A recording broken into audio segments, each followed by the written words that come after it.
Hello everyone, welcome back to Camila Teaches Cambridge US History. I'm so excited to bring another video to you guys. So today we're going to be talking about chapter 1.4, and the overarching question of this lesson is, why did the Civil War begin in April of 1861?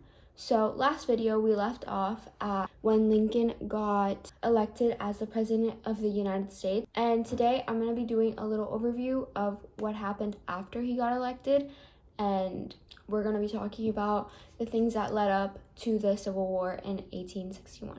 A little fun fact about Lincoln's election is that when he won presidency, he got 0 electoral votes from the South. He was also not an abolitionist, and he did not want to end slavery in the territories or places that was already inhabited by slaves. But the South actually feared that he did want to stop the expansion of slavery into the new territories, and many in the South actually saw this as proof that the North was gaining too much power now that Lincoln won the presidency, and they saw it as a threat to their way of life, which was based on slavery. And this reaction of the South was an immediate trigger to what follows in the next couple of events. So in December of that same year, 1860, South Carolina is the first to leave the Union in December. And when they left, the reason was because the Union was now a threat to their rights and institutions. And they argue that states have the right to leave the Union because of the idea of states' rights. Every time I hear that word, it reminds me of my history teacher, because he always does this funny voice when he says states' rights. But yeah. Anyway. Then in 1860, at the beginning, in January to February, 6 more deep South states secede. These include Mississippi, Florida, Alabama, Georgia, Louisiana, and Texas. And these 7 states are very deep South cotton states with the highest percent of slaves and the strongest commitment to slavery. And they believe that they can no longer stay in the Union, controlled by a party that opposes the spread of slavery. Then in February, the Confederate States of America are formed. This takes place by delegates from 7 seceded states, and they meet in Montgomery, Alabama. They create a new country and write a new constitution that protects slavery and states' rights. And by creating a new country, you need a new president. So Jefferson Davis from Mississippi is chosen as their president. The Upper South states, Virginia, Arkansas, Tennessee, and North Carolina, have not yet seceded, as they are waiting to see what happens next.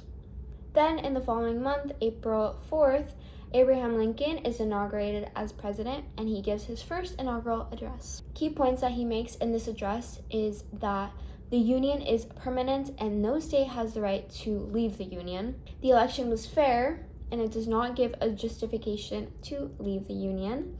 He promises not to interfere with slavery where it already exists. And Lincoln's main focus at that point was to preserve the Union, not to end slavery. That is very important. That's a very important key point of his intentions when it came to the Union and the Civil War. Moving on, in March to April, we have the Fort Sumter crisis. The Fort Sumter is a federal from the Union fort in the harbor of South Carolina, more specifically, the city of Charleston. The Confederacy demands that the Union troops leave the Fort Sumter as it is the Confederacy's territory. And Lincoln faces a difficult choice, because if he sends reinforcements or supplies, it looks like an invasion, and this could potentially start a war. And if he does nothing, he looks like he accepted the Confederacy and the Union is finished. So, to combat this issue, he decides to send food supplies only, not weapons or troops, to the starving garrison. Then on April 12th, the Battle of Fort Sumter begins. The first shots of the Civil War happen then. The Confederate forces open fire on Fort Sumter. After 48 hours of bombardment, the Union commander surrenders. Fortunately, nobody is killed, but this is the first military crash between the Union and the Confederacy. This event forces everyone to choose sides.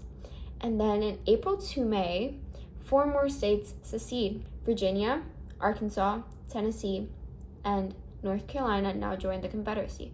They previously were looking to see what was going to play out, and then they would make a decision.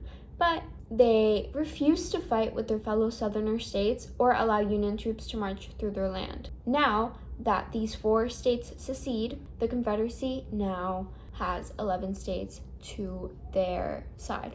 And this kind of surprised me a little bit when I first found out, because 30, 40 years before this happened, the southern states were 11 states.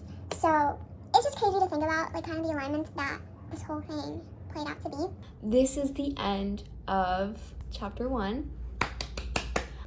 This is a little timeline of chapter 1.4. And if you guys have any comments, please leave them down in the comments below. Don't forget to like, subscribe, and hit post notifications to never miss one of these videos. I will be posting chapter 2 and its subsections within the next few days. My final is next week, May 5th and 7th, and I am very, very nervous, but very excited because we have been working so hard. I just want to thank all of you for the support. I was also thinking of vlogging the day that I take the exam. I'm not sure yet. I will be wearing this sweater though, because this is my American flag sweater. But yeah, thank you so much for sticking with me. We're gonna pass together. I love you guys so much. Love you. Bye.